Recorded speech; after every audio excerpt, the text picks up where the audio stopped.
Okay, welcome back, everyone. It's Jeff here, Jeff Feynman. We're welcoming you back to the AVH study group webinar, and this month we're pleased and proud to have with us and leading our discussion Dr. Susan Beal, who's mentored tons and tons of human and veterinary homeopaths and is well studied on all of the logistics of dosing and case management. And without further ado, I'm going to give it over to Dr. Beal. Thanks, Jeff. So when we were sorting out what to talk about through the latter part of the month that we're going to be doing these webinars, certainly the whole question of dosing in liquid versus dosing in dry came up, and we started to reflect on that a little bit, and I started to reflect on that a little bit, and decided that it would be interesting to look at looking at that logistics and case management kind of stuff through the lens of looking at being a sixth organon practitioner. And so when we were pondering about that, and I was pondering about that, started to think about what does that really mean? You know, does it mean that I just kind of like own an edition of the sixth organon? Does it mean that you use LM potencies or wet dosing or medicinal solutions or repeating medicines in manners that maintain momentum of the patient's response? And when I started to think about this a lot, we started to think that really it has more to do with looking at not just the differences between the editions of the organon, but also embodying the consistencies between the editions of the organon. And so to do that, we really need to pay attention to those fundamental rules of the road for the practice and the art and the science of homeopathy. And it also means that we need to look at recognizing and respecting how the life work of Hahnemann unfolded, as well as the work of his colleagues. And Hahnemann, as we all know, appeared to be searching and refining and continually searching and refining and honing his ideas and techniques. And while some of that the more interesting and intricate evolution of the thought and practice is evident in his correspondence and case papers, that's also evident when we start to read the organon, when we read the introductions to those editions, as well as when we read through chronic disease. And we have the ability retrospectively through that careful reading and studying of the writings and correspondence and case books, and as well as reading the writings of his contemporaries to explore that evolution.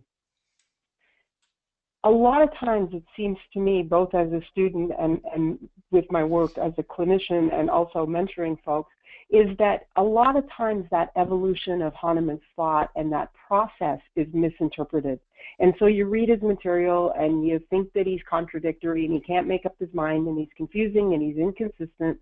And a lot of times what I've found to be true for me is that you can reconcile those apparently contradictory statements made by Hahnemann by looking at the date of the writings of the material in question and factoring that process of that evolution of thought and case management and experience and reflection on his experience into that equation.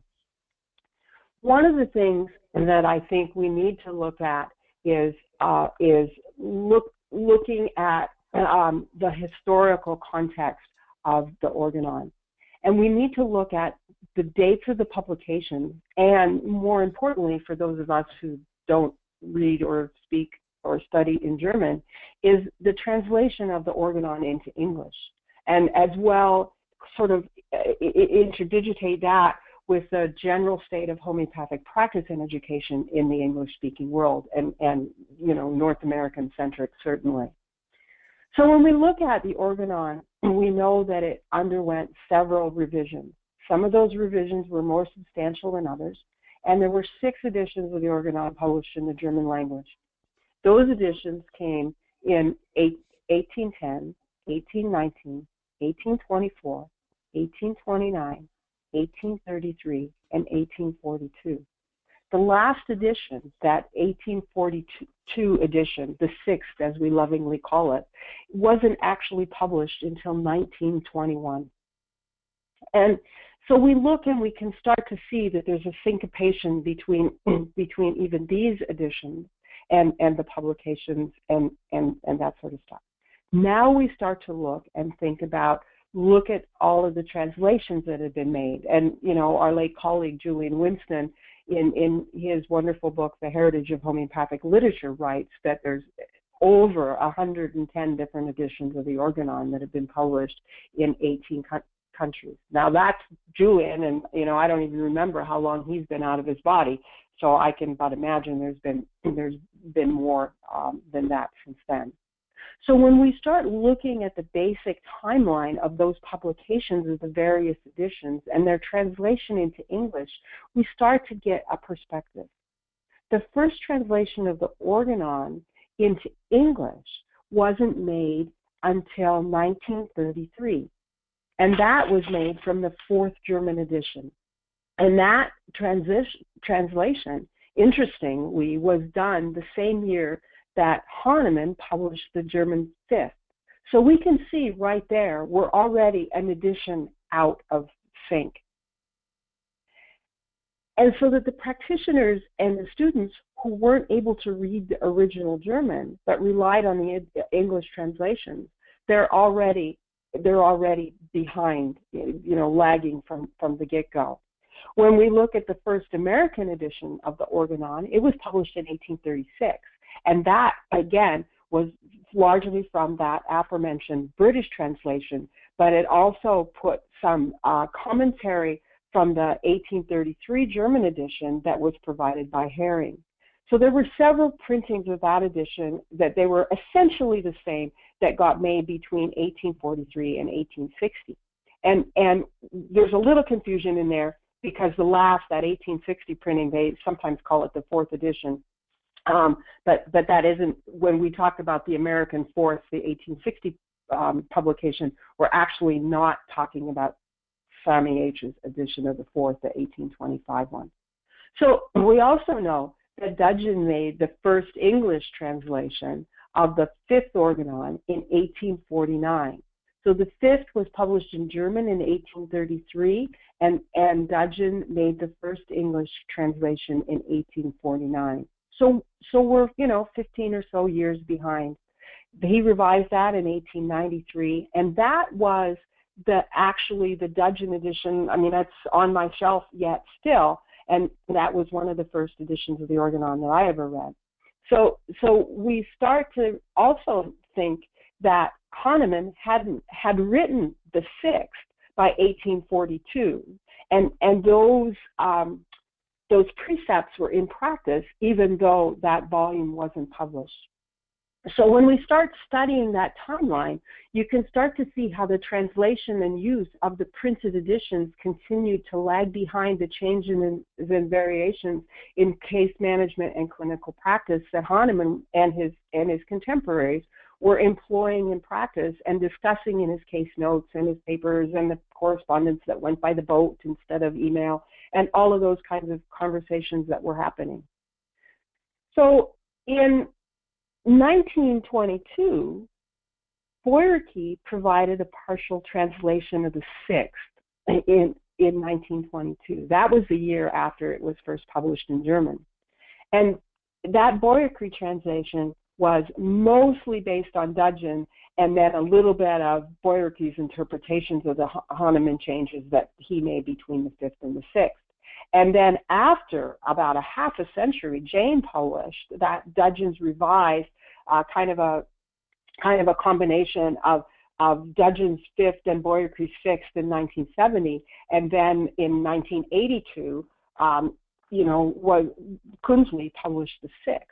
So we start looking at this long timeline that actually started, from 1810, and looking, at 1982, which I'm not exactly sure who's all here tonight, but I'm sure some of you weren't born then, and looking at how that kept up. Then we know, the Organon that I have every day that I use is the 96 edition that Decker and and when the Brewster O'Reilly did. And I'm going to speak a little bit to that later on. It's just a beautiful book.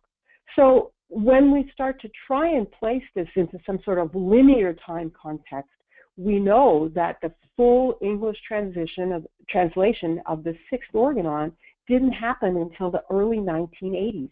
It's flipping 60 years after it was published in German, and actually about 140 or so years after it was originally written by Hahnemann.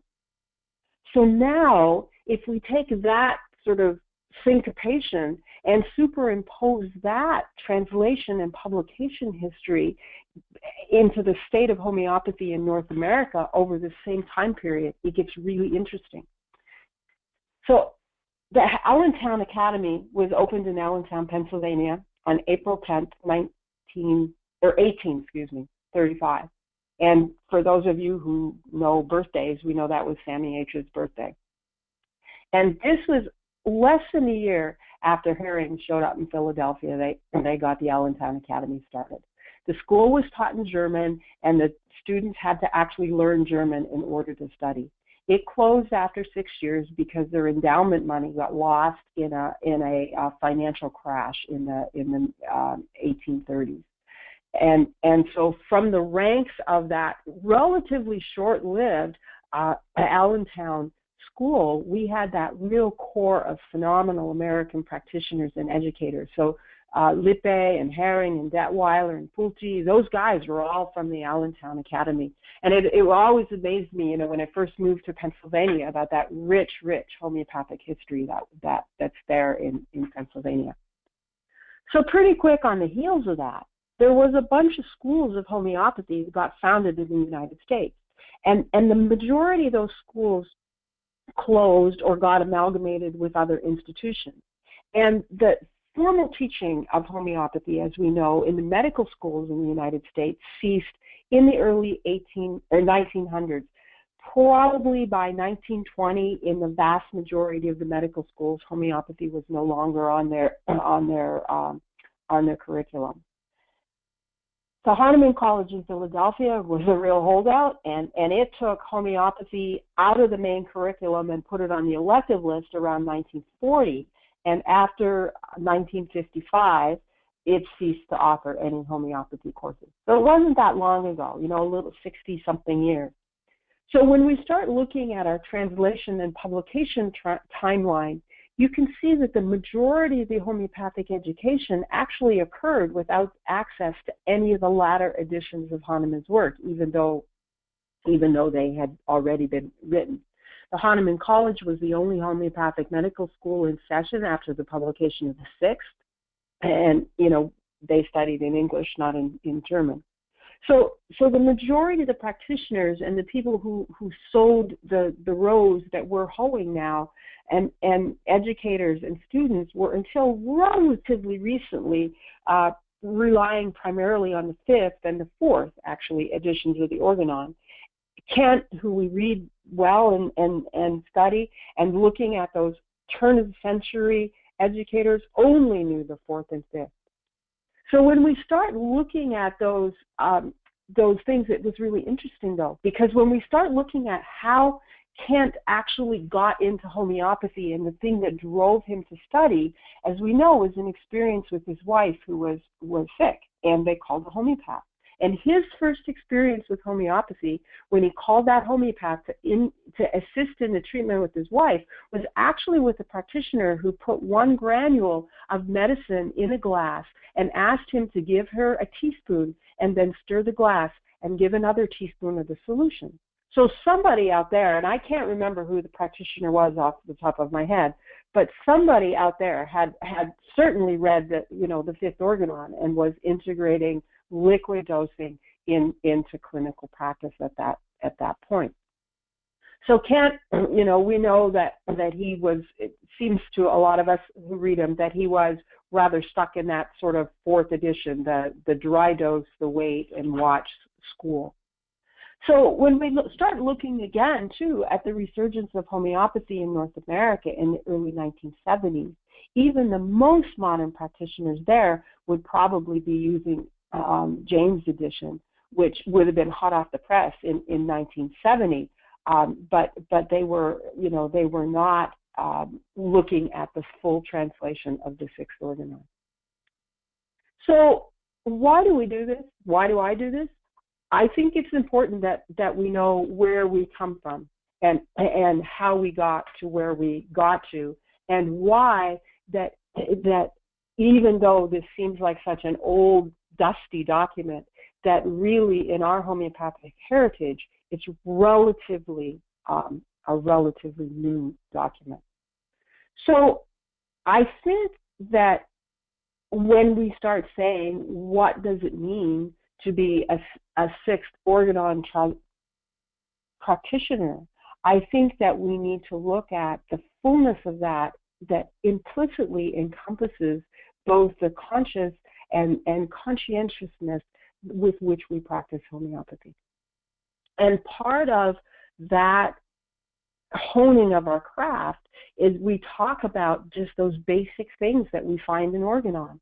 The ideologies, the tenets, the things that talk about our highest calling, the principles of cure, the understanding of nature of disease. How do we take the case?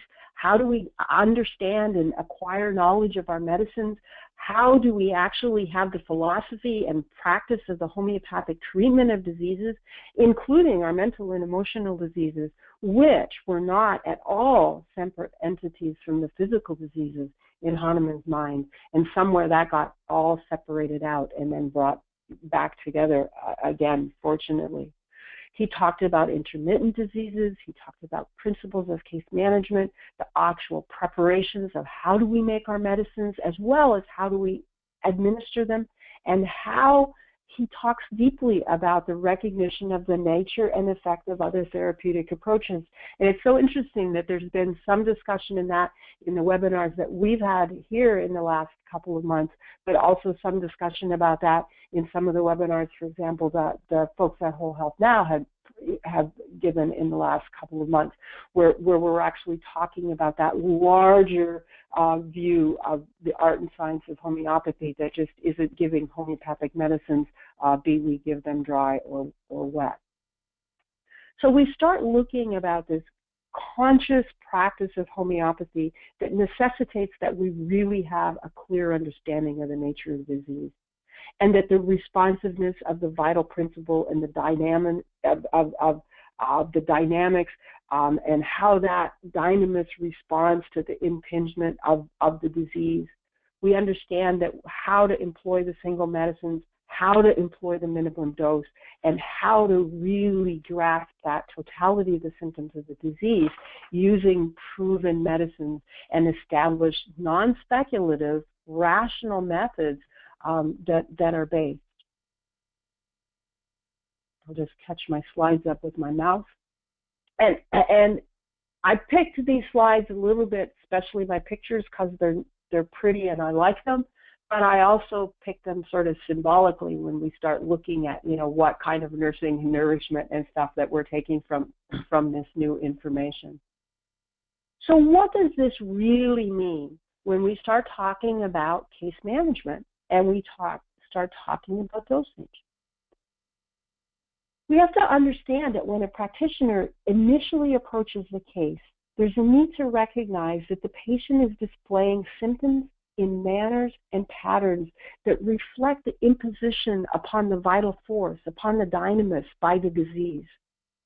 The nature of the symptoms and the degree of the symptoms also reflect the vitality of the patient. And there's a need to realize that we're not treating simply the actual symptoms, but we're treating the patient with the goal of eliminating the disease. And that elimination of the disease alters the tendency of that patient to produce symptoms in certain patterns with certain modalities and certain modifiers. We have a real need to determine what is it that needs to be cured in the patient. In doing that, the symptoms of the naturally occurring disease have to be identified. The practitioner can't become confused about these distinctions. We're treating with the medicine making an artificial medicinal disease that displaces the naturally occurring disease. And if we're going to do that to the best ability, we have to understand what are the symptoms of the naturally occurring disease.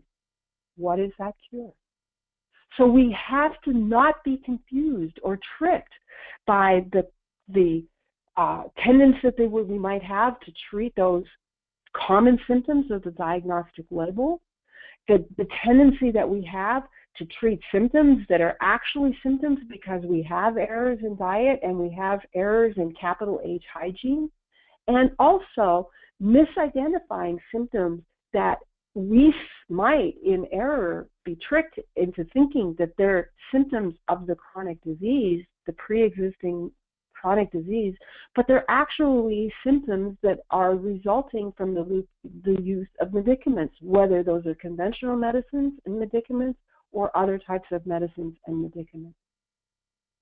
So in many of the cases that we're presented to look after, our care necessitates that we have to make judgments to managements and medications to actually allow that patient, that individual, to articulate as best as they're able to do the symptoms and the modifiers of their naturally occurring pre-existing chronic disease.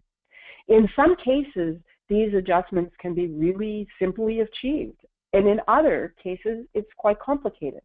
When we talk about reducing doses of chondroprotective medications to such a level that the patient begins to show a little bit of a gait anomaly or a limp, that's a whole lot easier than saying we're going to back off some cardiovascular medications, or in one of the situations that was on Richard's student list this past week that is thrown back in the practitioner's hands right now for some more pondering. You know, we're in a situation where we've got to back off some phenobarb a little bit so that the, quote, cured epilepsy is allowed to manifest, because we're not going to be able to see the case while that symptoms of the naturally occurring disease are so successfully, by some yardsticks, being controlled. The other thing that we have to understand, and this is very complex, that oftentimes the patient is actually showing symptoms of the medicament, and that we have to be careful not to confuse those symptoms with the naturally occurring disease. We also know that a lot of times, because of the manner in which the dynamis responds to medicine, the patient often displays rebound symptoms when we start withdrawing and reducing those medicaments. And we have to be tricked to make sure that, you know, the spasm that's coming from the reduction of an antispasmodic medication is recognized for just what it is, that body's rebound effect, and not a true symptom of the naturally occurring disease. And we know that usually those symptoms, if the vitality is the dynamis vital force vitality is relatively coordinate and coherent, those symptoms are transient and can be stabilized or eliminated within a very short time. And then we step things down and step things down and step things down. So it's not unusual that we see, you know, to see coughing or shortness of breath after we start to back off inhalers or bronchodilators or that sort of thing. And we need to understand those symptoms for what they are. So we also know that there's errors in diet and capital H hygiene and lifestyle that also serve to modify symptoms of naturally occurring diseases, as well as create symptoms of their own. And Sammy H. Hahnemann was really articulate about those, and he spoke about those situations in which the symptoms erroneously attributed to chronic disease are actually due to continual exposure to avoidable noxious influences. He writes about that particularly in aphorism 77. And for those guys who think that the organon is boring, I would encourage you to just flip it, you know, dust the dust off, flip it open, and just read that and listen to what he's talking about. He starts also in aphorism 4 talking about one of our responsibilities as a physician is the sustainer of health. And that we're a sustainer of health if we know the things that disturb health, that engender and maintain disease, and that we're aware of how to remove them from healthy people. So he talks about that need for that larger view. It's not as simple as picking a remedy and deciding and debating whether we're going to give it dry or wet. So the other thing that we know that is it's critical to separate those situations in which there's no chronic disease in the body, in which the patient has a spontaneous return to health when these influences are removed or corrected, from those situations in which the influences are actually further modifying the symptoms of chronic disease or creating symptoms which overlie and intermesh with those symptoms of chronic disease. Yes, realistically, it's not very often that we see totally 100% healthy because of the degree of chronic disease that we see in both the human and animal population, but it's important that we understand those kinds of differences. This is a great situation for this. If in this series of photographs that I'm going to show you, you can certainly imagine that the kinds of symptom pictures that we see in this CAFO that's probably got about 16,000 birds on that floor right now, between 12 and 16,000 in that house. The kinds of symptoms and situations that we're called to treat in those animals would be much different than the kinds of symptoms and situations that we're caused to treat in this group of birds, where they've got in that group there's going to be 200 broilers in that 20 by 40 house that's moved every single day. And they're going to be different than this group of free-range, essentially backyard pet birds. And not to say that we don't have chronic disease and also management disease in sometimes more so often the free-range pet birds than we do in these type of birds. But we have to understand that a lot of the stuff that we're called to treat, particularly in veterinary medicine and also in human medicine, because I don't speciate, can be a reflection of those imposed lifestyles. And certainly, you know, changing diet and supplement is interesting. The other question that we have is, you know, how limited are we in that situation where we have, you know, 15,000 birds on the floor to actually doing something with that. I'm working with some situations right now that have got 19,000 turkeys in barns that are, you know, half an acre plus. And you get really severely limited if all you're going to do is drop remedies in the medicators. So, with that sort of background, let's spend the next time talking about what are the kinds of themes and case management stuff that we do as we start to look at things from the perspective of a sixth organon practitioner.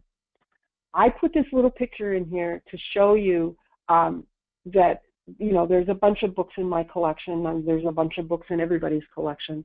But the second book down from the top is my organon. And it's the Brewster O'Reilly edition. I've put this here not to brag, but I put this here to tell you that I got sticky notes in it, I got bookmarks in it, I got stuff taped off. I don't have a lot of writing on the pages because I have some difficulty writing on pages of things. But it's a living book. And I really encourage folks whose eyes roll back and they tend to read Organon for Sleepylandness is to just take a little bits out of it. Joel Shepard had his really great How to Study the Organon thing. Julian Winston's got his really great little summary of the Organon. It's a really interesting book, and it really contains within it a lot of the answers to questions that we get asked all the time, that students ask, that we get asked as mentors, that we talk about among ourselves as clinicians. So let's hit the high spots. And this is so fundamental to what we do that we think it's simple and we forget about the complexity of it. So it's critical that we take the case in its totality and that we know what it is, that recognize what it is as the unbiased observer, that which needs to be cured in the patient. And so, for those of you who have got an organon, if you take nothing home tonight but writing these aphorisms down, in aphorism 3, he talks clearly about recognizing what is to be cured in the disease. He talks about the discernment of the disease, to realize what's curative in medicine and what's curative in each particular medicine, so that we have to know the power of our medicines. I remember the day in practice still that I decided that I could not, in conscience, prescribe conventional medication because I didn't know what the heck those medicines did to my patients. And it was a real watershed day for me. I can remember sitting on a little stool in the back of my clinic, going, how could I continue to give animals medicines that I really didn't know what they did?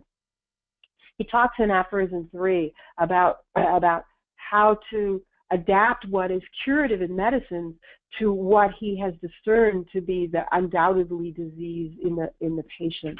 And he talks about what recovery starts to look like. The other thing that I would really encourage you to do in Organon is read the footnotes. In the 6th aphorism, Hahnemann talks about the unprejudiced observer, even the most sharp-witted one, knowing the nullity of suspensible speculations which are not borne out in experience, perceives nothing in each single case of disease other than the alterations of the condition of the body. And he goes on to talk about how the body articulates the disease. And then he writes, another page of footnotes and talks about what is it that we need to do when we attend the sickbed, and look at how we can go in and make changes in the sick room. He talks about that in the seventh as well, talking about removing the strong-smelling flowers and taking the splinter out of the eye and loosening the over-tight bandage and laying bare and tying off the arteries and causing vomiting in people who've taken belladonna. Those kinds of things that make it that integrative kind of practice. And he also talks quite a lot, like in 20-something aphorisms, in the 82, talking about identifying. It's in that third chapter. It's in that third chapter of the Organon, as I'm flipping pages here, talking about taking the case. Those 20-something aphorisms are actually talking about how do we, as clinicians, take the case. The practitioner, we know, has to have that unbiased perception and that unbiased ability to gather information. And that's one of the things that's really hard for us, because one of the things that we were taught in medical school is how to be judgmental and how to make a judgment and an assessment really, really quickly and then make the solution all at one time. The other thing that it's difficult to do also is the thing that drives a lot of us to move away from conventional medicine into the other traditional healing arts is a deep sense of dissatisfaction with conventional medicine and that way of looking at things. And so we enter into the room immediately with that bias. And it's very, very difficult to set that aside, be in the moment with the individual that's giving us the memory, the remembering, the anamnesis of their case, and take our bias aside about what choices they might have made, what choices we might have made, those kinds of things. So we start looking at what do we need to do to look at gathering perception and information about the changes that the formerly healthy state of the patient to the state at which they're presenting. And we know, sadly, that some patients have never enjoyed a previously healthy state, and they've always had symptoms of chronic disease, subtle though they may be. So the other thing that we're tasked with also as when we prescribe for non-human species, and interestingly so, I think for humans as well, is what the heck is species normal? So it's not accurate to make a prescription based on symptoms and behavior that is normal for the species. And it's not equally accurate to be confused with symptoms of chronic disease, whether they're mental, physical, emotional, that are also common among members of the species and breed. We could talk a long time, and we have talked in the past about how as our symptoms go from the spirit to the mental, emotional, and physical, and how as they move from superficial physical to deeper physical to deeper physical and get more and more and more into the meat, how we can actually affect not only genetic expression, but also the actual genome as well. So yes, is it the breed or is it the chronic disease that's trapped in the breed? I think we need to be very careful treading there. Hahnemann was really clear about the need to match the symptoms to the medicine, to the symptoms of the patient. And it was his belief that the most accurate determination of those symptoms resulted from information from provings, and he writes beautifully about provings and our responsibility as clinicians to take the medicines and understand what the medicines do in bodies, and also from poisonings. He found that some of that information could be reliable, but he talks about exercising some caution about relying solely on symptoms based on clinical cases. Hahnemann felt very clearly that there was no room for speculation in the part of the practitioner, that this is an experiential medicine, that we have the experience and then we sort of build the rules from that experience. And so he talks about, the nature of the disease. He talks about the action of the remedies. We look at the first aphorism, the third aphorism again. We look in that section from that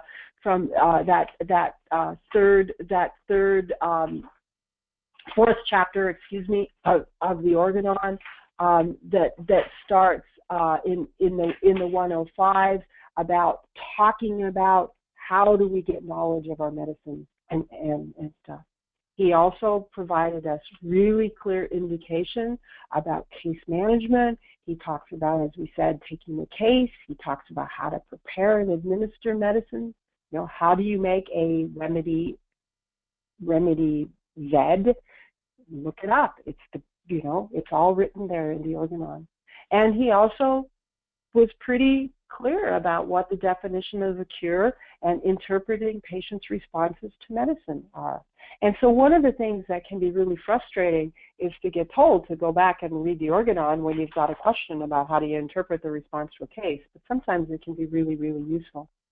And so we know that it's incumbent upon us as Sixth Organon practitioners to practice with these considerations and to recognize that value of that material that's contained within the Organon, that some of it is similar to the previous editions and some of it is not. So we've got similarities and we've got differences. And it really, really, really, to me,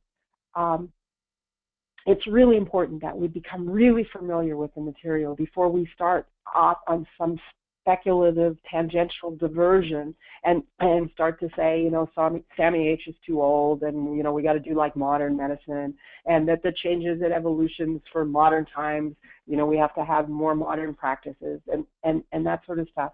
And also, I think that we shouldn't speculate with certainty about what might be said or done if Hahnemann was still in his physical body. So yeah, we've got different pressures, perhaps, in day-to-day world than they had in the 1800s. We can debate that there's more noxious and poisonous things out there. I'm not sure that that's necessarily true when we start looking back at some of the noxious and poisonous things that were happening then. But I think that it pays for us to learn the scales before we start really pushing the envelope on some speculative tangential diversions. And I see that happen a lot when people get really frustrated with homeopathy. They said, basically, stuff it, we're going to just go off and do something else and call it homeopathy and go from there. So here it is, 20 to 9, and I haven't talked very much about posology yet. And I think that, Hahnemann certainly evolved in the methods of dosing over his lifetime. He started with material doses, with absolute mother tincture doses, and then he started developing that system of, serial dilutions and succussions, which we talk about. He also writes in the Organon about, about using material things as well as potentized things. I think Pulford wrote in 1929. I think that he's actually right here in that the selection of potency is even more of an art than the selection of the remedy. In truth, only intelligent men should practice homeopathy. All others drift into allopathy, where brains and the ability to think and to think deeply are not so much needed. So, again, when we read Hahnemann, we know he started with material doses, and then he started sort of how low can we go and still have it work. We know that in the fifth organon that he introduced the concepts of liquid dosage.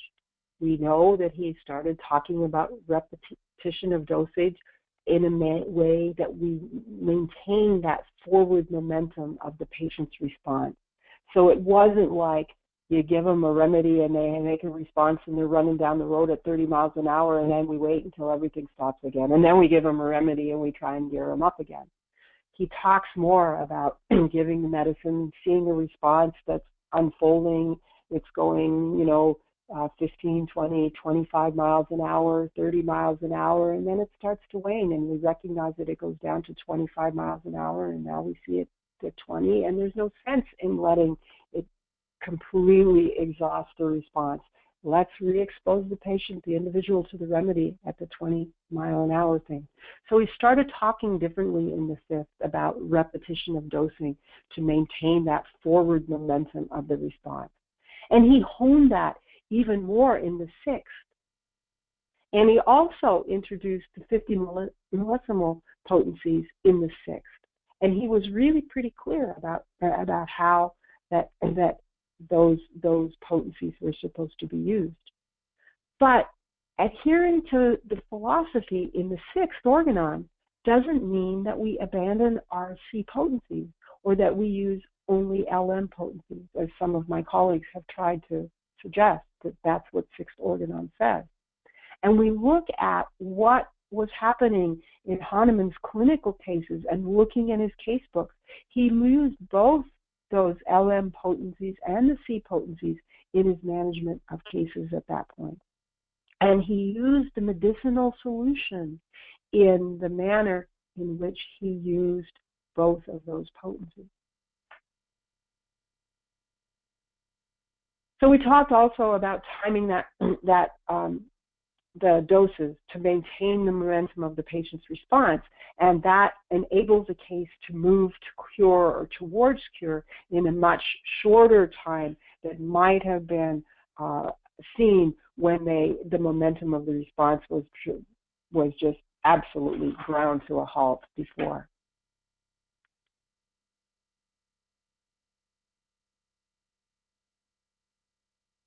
I put these in here because folks always talk about organon and remembering what the heck's an organon and where do I find information about stuff. And one of the things that's actually one of my most favorite things about the print version of the O'Reilly edition is it's actually got an index. And that's quite useful, actually. It's even more useful, I think, than doing the electronic word searches if you've got the edition electronically, because it actually allows you to chase things down by topic instead of finding some word that you may not even know what the word is that you're hunting. And so when we start looking, I just took these photographs out of the index, talking about dose. You want to talk about the incorrect use of dose, there are the page numbers where he talks about it. We talk about needing to modify dose. there are the page numbers. When we talk about, geez, how small is too small, and is there such a thing as too small a dose? There's the page number where the stuff is there. When we talk about, you know, too big a dose or too strong a dose or how to modify a dose, the information is there for us to go and explore. When we start talking about how do potentized doses work, there's the information. The index in this book is amazing. So we start talking about you know, definitions. What's the smallest dose? What's the significant specific medicine? I think it's really curious that he even talks about, you know, how homeopathy requires deliberation. We're not supposed to pull a remedy out of our ear in 37 seconds. I mean, it's just not built like that. We talk about the obstacles of cure. You know, there's sections that talk about diarrhea, for crying out loud.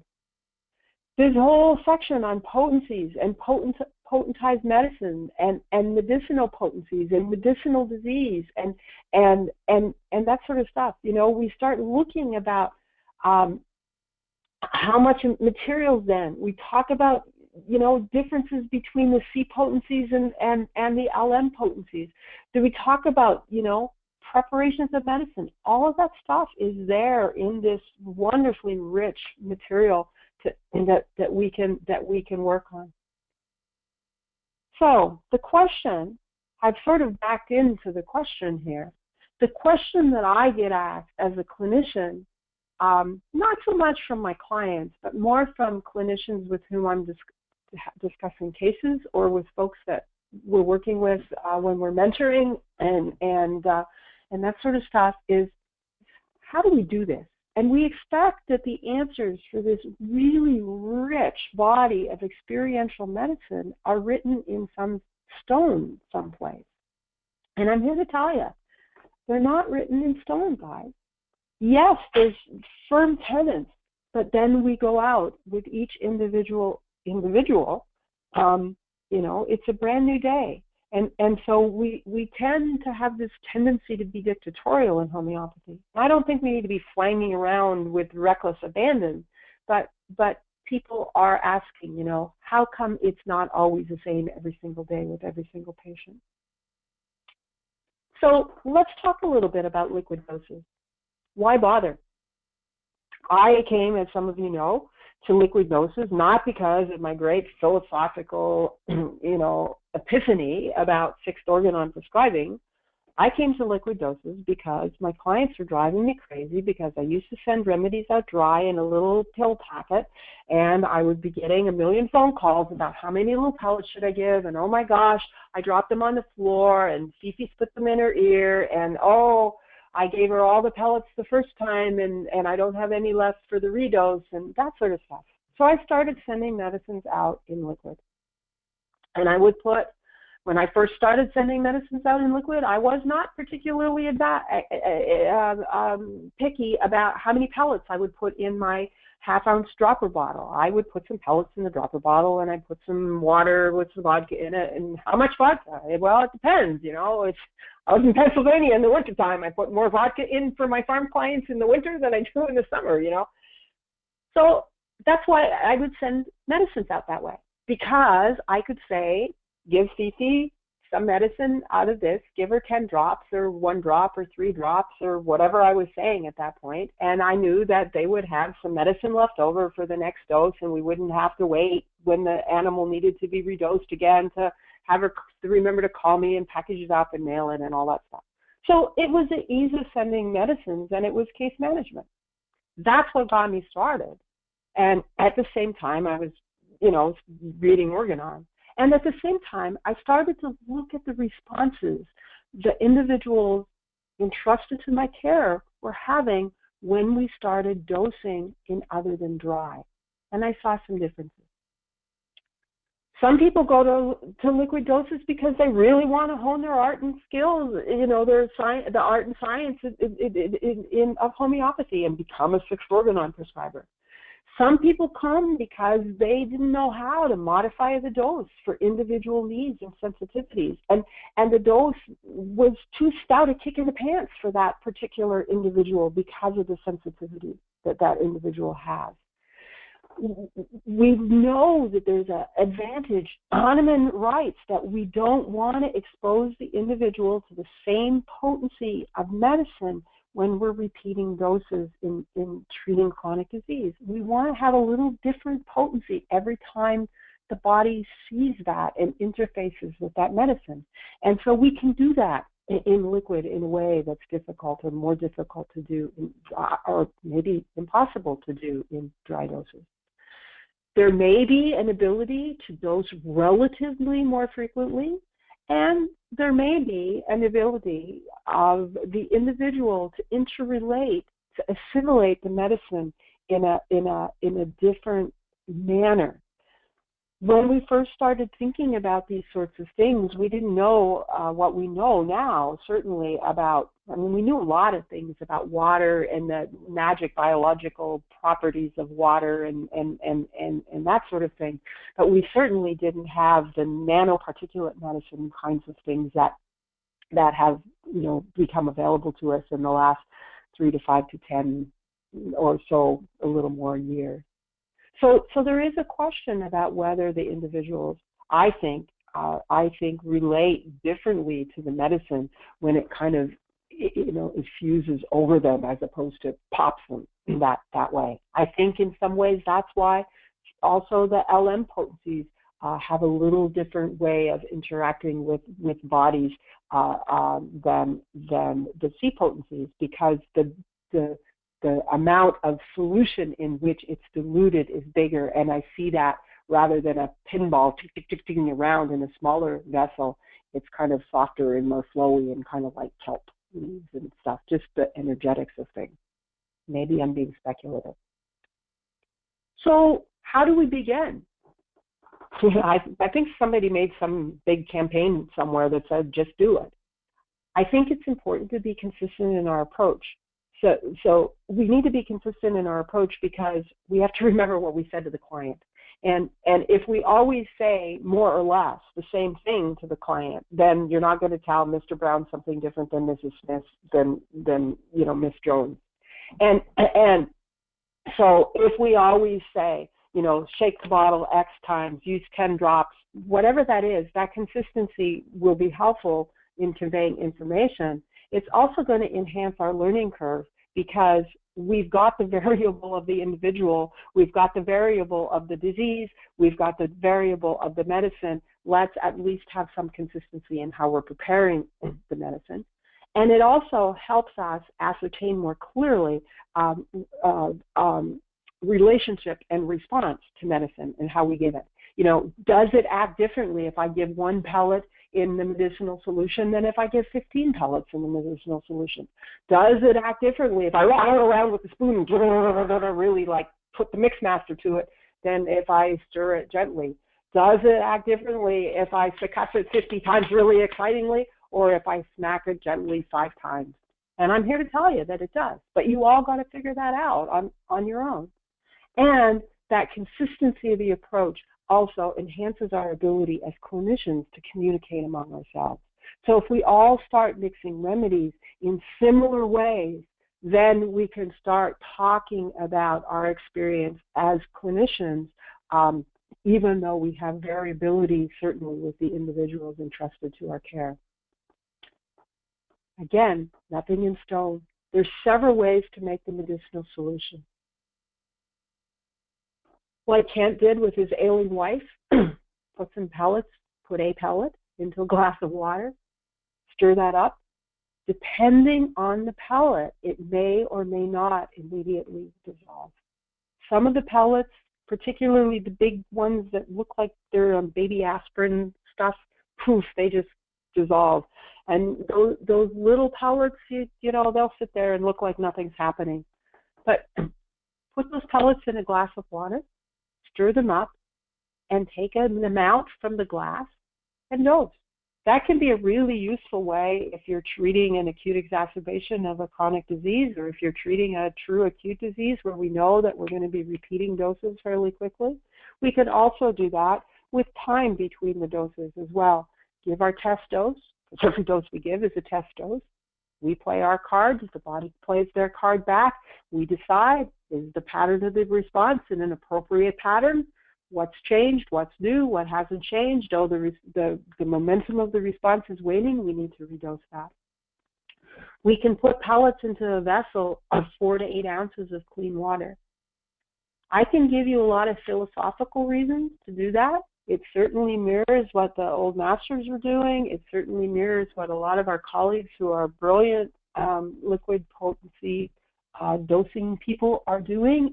There's a lot of reasons, and we can talk more about that if there's interest later in the season about doing some more liquid dosing discussions. The difficulty that I find practically doing this is that it's really hard to mail, and especially now. I mean, 10 years ago it wasn't that hard, or less hard. 15 years ago it was a joke. I mean, we could just do it. But it's really hard to mail a large volume of liquid. Yes, we could mail the large volume of something with the pellet and have the client put the liquid in. Or we could trust that things are fine in the client's house and they understand how to, handle pellets and prepare solutions and that sort of stuff. But sometimes that method, it can be fraught with a little bit more difficulty and uncertainty. And if you're working in a case where the case is already complicated and there's difficulty and uncertainty, oftentimes preparation of the medicinal solution, if it's in your control, may take one less uncertainty out of the equation. That totally, don't put that in stone either, but that's something we're thinking about. And then there's also, pellet into a dropper bottle of clean water. Shake that up before dosing, and you can dose drops from the bottle, or you can take that medicinal solution and take that into another glass. And we can manipulate the dose literally with several things. How do we dose these things? We have to understand that there's nothing rote, guys. There's nothing in stone. It's not that we dose X units of time. If we say we don't, if people say, oh, I want you to give that, once every 12 hours, you've just had something, fall off a roof or whatever, I want you to give that every 12 hours for 3 doses. That comes out of experience, but it may not be true for that individual. So every initial dose is a test dose. Always. We dose, we wait, we observe, and we observe to ascertain the response, the direction of the response, the pattern of the response. So folks that start, for example, with using low potency remedies, say a 6, and say, oh, it's a low potency, we have to give that twice a day, that may not be the case. That individual may respond very beautifully to one single dose of a low potency medicine and be able to maintain that response for weeks, if not months. I've told some of you about this case. I had a dog that I treated with a gastric dilatation volvulus in the backyard at the clinic in the middle of, not in the middle of the night. I'll tell you the remedy and you tell me what time it was. But I gave that dog a 6C arsenicum liquid once, and got himself derotated and got himself moving quite nicely along, and got 7 weeks out of response out of that one dose of 6C arsenicum. It was quite interesting. And we know that we need to repeat that dose when the response is waning. So this is what I started to say a few sentences ago. We have ability now to modify the dose when we start dosing in the liquid solution in a way that we don't have the ability to modify the dose when we throw 1 or 2 or 6 or 15 or a whole bottle of dry pellets in there. And so a lot of times people will say when they first start to study homeopathy, well, how much should I take? And we say, well, it really doesn't matter, and the dose is a dose, and take some. But really, when we start to hone our craft, we understand that we really do have the ability to modify the dose. And the dose can be dependent on the number of pellets that we put in the medicinal solution. 1 is different than 2, is different than 10, is different than 20, is different than 30, 13, 3. We also know that the number and the enthusiasm of the succussions and the stirs make a difference. You can really get that medicine spun up there quite a bit. And sometimes for some patients, 10 strong succussions is too much. It just gets things agitated so much, they might need 5 succussions. We might need to take that medicinal solution out of the cup that we've mixed it in and take it to a second cup and stir that second cup, or take it to a third cup. I had an experience with my health care here in the last several years where I was dosing a well-indicated remedy out of the 6th cup in drop doses. Andre talked at the seminar here not that long ago about dosing, dipping a toothpick into the dose and using that. And for some patients, that toothpick drop is too much, and so you need to wipe the drop off of the toothpick. We talk about, and I've had good experience both as a patient receiving remedy and also clinically with olfaction. And there's beautiful cases on the book of olfaction that people think, oh, you got to get up to their nose and snort, oh my God, you do that. Some guys are, you're going to just get them so overstimulated with the medicine that it makes too excessive a response. There's lovely cases that are written about actually, whether you use 1 nostril or 2, whether you use left versus right, that's an interesting discussion. But there are cases where the bottle is actually opened at the door of the sick room, and that's what that particular individual needs. So I think one of the real powers in modifying or in using liquid doses is that it seems to me that it assimilates to the body into the vitality in a smoother way, perhaps, and that we've got this amazing ability to modify the dose. And in modifying the dose, we can further individualize a medicine that's already been individualized for the individual and their state of disease.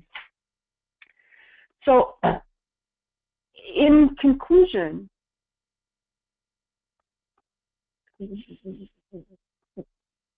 we certainly talk about what's on the screen, understanding the dynamics and identifying what needs to be cured. Where I stand on the circle, and I don't very often dose anything dry. I can't remember the last dry dose of anything that I've given, actually. I've slept since then, so that changes the timeline a little bit. And arguably, are olfaction doses dry? Yeah, maybe so. But I'd rather have a practitioner who understands the fundamentals and consistencies of the art and the science of homeopathy and elects to give medicines dry than I would deal with a practitioner who ignores the basics, who uses speculative or imaginary medicines that are based on shabby provings or swinging pendulums or whatever, and doses, LMs that are properly prepared. I just, some of the really brilliant things that I've seen in homeopathy land have come out of dry dosing in ways that, would make your hair stand on end. But as a non-judgmental observer, we have to observe what happens. And oh my gosh, we see amazing changes in our patients. And so I think that there's a lot of fighting that goes on in the trenches about whether to dose dry or whether to dose wet. And I know a lot of people using wet remedies in liquid that are using them in crazy speculative manners. I also appreciate that there's lots of useful remedies out there that haven't been as fully or widely proven as they might be, and I also appreciate that there's lots of smaller remedies out there that are really useful in clinical practice, and particularly if if that's your simillimum. But I think that we also need not to confuse these smaller remedies and smaller provings with remedies and analysis techniques that are based upon speculation and guessing and fabrication of symptoms and responses and remedies and sloppy and inaccurate homeopathy. So to me, you know, that's kind of where that's sawed off. I get distressed actually at the number of people who, because of a bunch of dogmatism or lack of exposure or whatever, aren't experimenting with using liquid remedies. But I equally get distressed with folks that are not, you know, couched in those sort of fundamentals of good Hahnemannian homeopathy to look at our chronic diseases and others, you know, acute, chronic, and other diseases. So with that, I'm going to quit. I'll open it up for questions. I'm presuming that Jess can figure out how to make any questions happen or comments happen, whether we need to just mic anybody or whatever. There's some really, for guys that are interested in doing some stuff, there's some really amazing information out there about wet dosing and that sort of stuff that I'm happy to, you know, we can share that with folks if they're interested. But I'll leave it at that and open it to questions. Wow, that was great. Thank you so much. Carissa has her hand up, so hopefully Carissa can hear us. You're unmuted, Carissa. Hello? Oh, thank you. I just wanted to, can you hear me? I can. Hello? Can you Hello? just tell me a bit more? Hello? Can you just describe a bit more how when you're using, say, your 6C at a liquid dose, because I only use liquid doses for the reasons that you talk about, just how you modulate your redosing, how you get the client, how you get the client to tell you, how you get them to judge what's happening. Okay. Yeah, that's the $20,000 question, isn't it? So what I tend to do with folks is obviously we have a symphony of symptoms that the individual is displaying, and we've got in our mind sort of sorted out the meaning of these symptoms at some level or another, and I tell people quite clearly that we're going to give a test dose, and based on that individual's response to the medicine, we're going to decide how we're going to dose after that. And because we've never treated Fifi before, I don't know how long she's going to respond to the medicine. So what I do is send the remedy off, and they give a test dose. And what I say to people, and I'm going to, it depends, because it always depends, doesn't it? It depends on the disease, you know, the enthusiasm of the disease. So if I've got a true acute, I may not wait 3 days. But typically what I would say in you know, chronic disease situations, that let's give a test dose, and I want you to report back in 3 days. And I want you to report back before 3 days if you have any questions or concerns, or you see something that's out of the usual pattern. And sometimes, you know, again, depending on the pace and enthusiasm of the disease that we're treating, that report might be 24 hours or it might be 48 hours. But I get them to report back. I very rarely say to a client, I want you to look at symptom X, because while I'm telling the client to look at the purple flamingos on their yard, they're going to mix the pink hippopotamus and the green rhinoceros. So what I try to do is teach folks to start to look through soft eyes. And I try to push them away from dealing with diagnostic label things. And I try to push them away. I'm really careful about the language that I use, you know, with, you know, problem or ... So let's say we're out here at 3 days, and that you have not seen what you would consider a response that is enough for you to say, yes, there, you know, we're getting a response.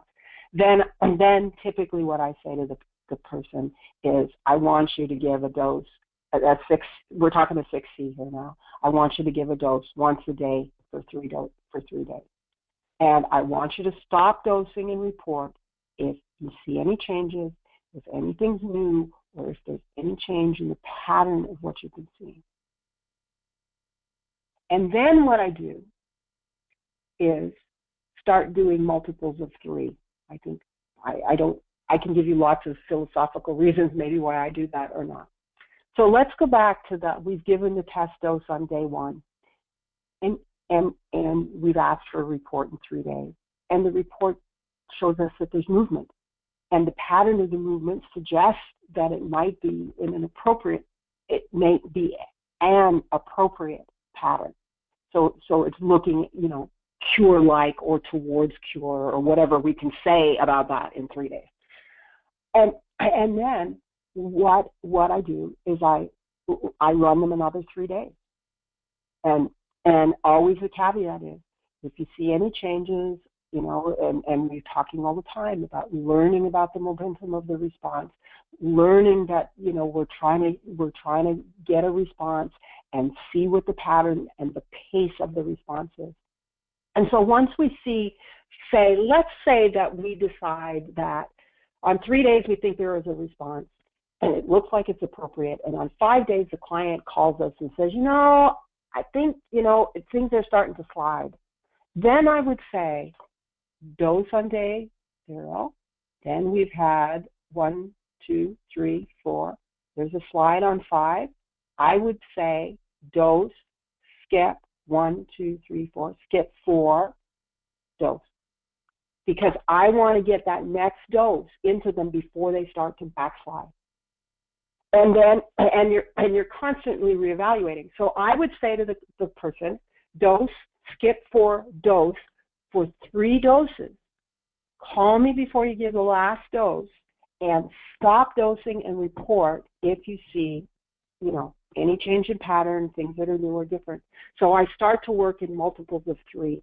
And that way I don't have people necessarily calling me with reports every day. Not that that is necessarily a bad thing, but it tends to do 2 things. It tends to confuse the clinician, and it tends to get the client into micromanagement land. So I always just work out in multiples of 3 when I start with those smaller doses. And if we don't, if conversely, back we're 3 days out and nothing's happening, then I pop them a couple of times with the remedy and see if we can get a response. And then we play this, then we play that same game. So it may be that, it may be that it's once a day. It might be dose, skip 1, dose. What I don't say to people is dose every 3rd day, dose every 5th day. I don't say that because people get confused about, well, is that 3 days in between? So I always say dose, skip, dose, skip.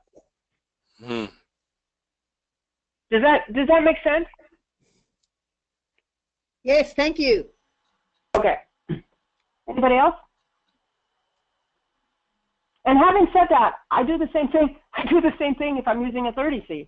Same thing. It's test dose, a short report. We want to give the client enough rope that we don't foster their idea of, crisis management all the time. But we want to give them enough. We want to have a touch with them so that they don't feel like they're out there abandoned. And you don't have to it doesn't have to be a big drawn out whoop-de-doo in some cases because you may not expect to see anything for a month or 3 weeks or whatever. But we've got to touch, particularly folks who are new to the game, we've got to touch them so they don't, it's very, very lonely being sick. It's really lonely being sick. And it's really lonely. It's worse, when your dog's sick, oh my God, or your horse or whatever. And it's really worse if you're sick and you're doing some weird thing when, everybody's saying, well, you should be giving, antibiotics twice a week, or that you're doing something that's like more overtly busy. And so we have to keep reminding them that, we've thrown that rock in the pond. We're waiting to see what the ripples are. We're waiting to look at the pattern of the ripples, and we're waiting to make sure that the ripples are still as strong. If the pattern's good, appropriate, toward cure, whatever we're going to use for our discussion, if the pattern of response is appropriate, then there's no point and the ripples are still there, there's no point in throwing another rock in the pond. We throw the rock in the pond when we can see that pattern is there, that the ripples, the size of the ripples, the intensity of the ripples is waning.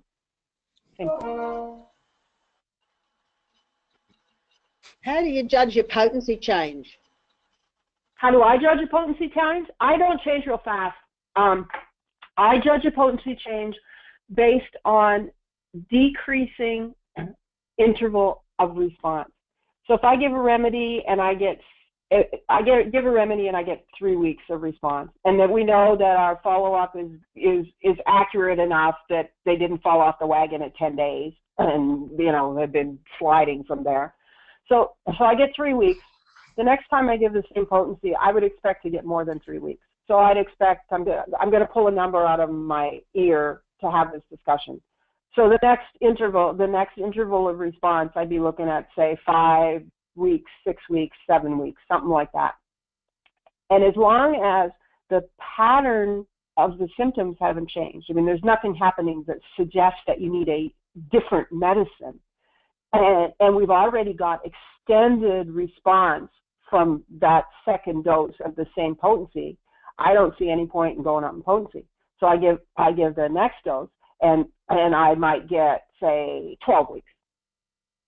So again, patterns appropriate in response, things are moving along. We may have to look at different parameters for follow-up, because some of the big, deep, serious stuff, we're always changing our follow-up list as the level of health raises. We don't have to wait for that animal to go back and show us some symptom. When we start to see him starting to fall off the wagon, we don't need to wait until he's like having, turning him inside out with terrible bowel symptoms or something like that. He's already off his food and he's drooling or whatever that is.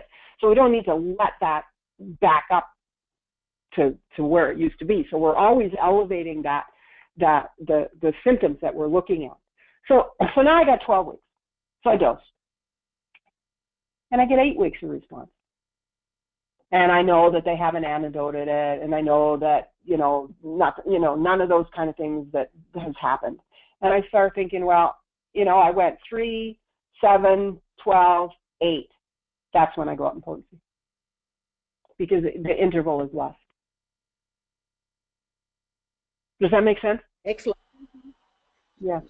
And as long as I'm seeing that continuing interval, I don't go up. And some people might find that very conservative. I have been taught that the object of giving a medicine is to get a response, and I don't get really pushy a lot of times. That's great. And sorry. I was going to say, I think we also underestimate the incoherence of a lot of the individuals that we're working with. That it takes a lot of time for them to sort of reorganize their system in order to give a coherent response, because they're just so totally disorganized, and that they've never really had a medicine that's said to them, hey, come out and play. They've had a medicine that's basically said, sit down and shut up. And so I think it takes a lot of time for them to get that integrity. And some individuals, it takes time for them to get that integrity back, and that sort of seduction that we need. Anybody else?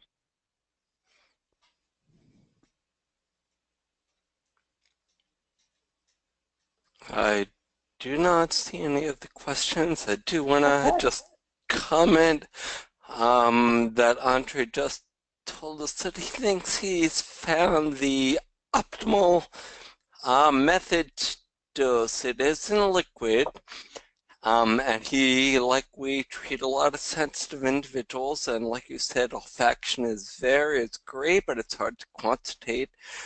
He's had patients where you open the vial in the other room, like you said, and they react. And take it out to 33 cups or 35 cups, but they still overreact. What he's doing now with all these sensitive patients, and I'm afraid I will say all, but I'm sure it does vary, is he's doing what he calls the toothpick method. Right. So you've heard that. So, yep. Yeah, yeah. That I was very impressed with that toothpick method, where he'll dip the toothpick in and touch the toothpick to the tip of their tongue. They don't stick it in there and suck on it or anything. And I was really impressed with him talking about wiping the toothpick off and just using that. And it's brilliant. I mean, it's a pain in the butt to try and get somebody to drop dose something. It's very difficult to get a drop dose, because you're fooling around with droppers and how does the patient keep them clean, and all of those kinds of variables. And I'm not I treat remedies respectfully, but I don't think things are jumping out of the corner to antidote them at every I think they can be fairly resilient that way, but I think the toothpick thing was brilliant. And in that same vein, which I was a bit surprised to hear he does, he was talking about handling the remedy and dosing food and dosing, which we've known is often okay, but he said in his experience it is not a problem. So yeah, remedies are a lot more vigorous than we give them credit for. I agree. I think, that question of dosing with food, I know some clinicians that dose with food all the time. I try not to, just because it's one more variable, but that doesn't mean that, who knows? And how do you dose a cow with no food? They never have a clean mouth. I mean, if she's really sick, she's not ruminating. But she's going to cut something up and chew, sure as heck.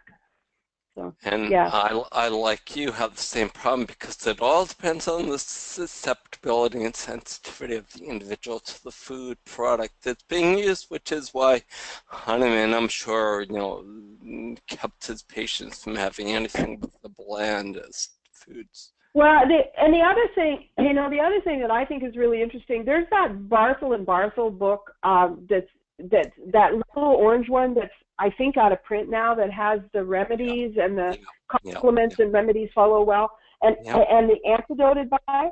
And I think one of the things that is important or has been clinically significant to me is, that whole thing about, coffee antidotes things universally. It has not been my experience. And I think if we've got a remedy that coffee antidotes, then we're like stupid to maybe drink coffee when we're taking that remedy, or to not tell our client that they should not be exposed to that. But having said that, I don't see the universal interference. I can give you lots of other reasons to avoid some food stuffs and that sort of thing, but some of these remedies, particularly with a susceptible individual with a simillimum, my God, you can hardly tear the remedy off the patient. Yep. All right. Any other comments or questions? Let's see. I didn't look in the staff. Nope. So I do not. It's about dosing cows. You put it in a spray bottle. But I don't easy. Yeah, I'll put it in. Cows all the time. Yeah, I'll put it in a spray bottle. I'll do a spray bottle, or depending on the situation, I'll medicate in the water. If it's a group that has similar symptoms, I got one client that has some pretty goofy range cows, and they actually put it as super duper one of those big soaker squirter things and rocked or use that. So yeah, they're pretty easy to medicate, and you basically just if you can get it kind of the mist around them or get it on their nose leather, that's pretty much what I don't do. There's some homeopaths that talk about medicating in the vulva, and I don't do that for a bunch of reasons, and part of it is that whole business about sort of having face-on-face relationships with who you're treating. The veterinarians who never see the front end of a cow and only see the back end of a cow are missing a lot in life. Okay, anything else, Carissa, before we go? All Thank right. you. Thank you. Well, thank you, Sue. That was You're fantastic. welcome.